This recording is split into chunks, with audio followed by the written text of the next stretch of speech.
শুনছেন, অমুক লোকটা খুব খারাপ, সবাইকে ঠকায়, আমি তো নিজের চোখে দেখেছি।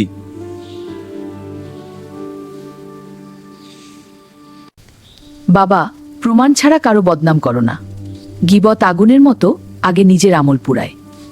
মা, সেভাবে কথা তো শুধু কথাই, কিন্তু ফেরেশতারা প্রতিটি শব্দ লিখে রাখছে। কথা তো শুধু কথাই।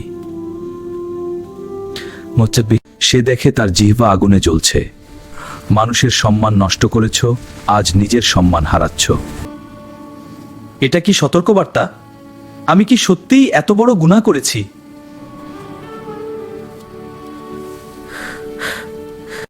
মানুষ ভুল করে, কিন্তু ক্ষমা চাইলে আল্লাহ খুশি হন।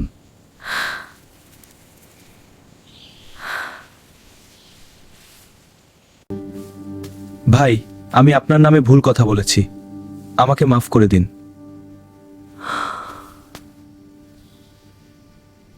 গীবত করলে কিয়ামতে ভালো আমল তার হাতে দিয়ে দিতে হবে, তখন কাঁদলেও লাভ হবে না। হে আল্লাহ, আমার জিহ্বা হেফাজত করো, কাউকে কষ্ট দিতে চাই না। আমিন। মানুষের সম্মান রক্ষা করা ইবাদত। জিহ্বা সামলাতে পারলে আখিরাত নিরাপদ হয়। গীবত আগুন, নিজের আমল আগে পুড়ে।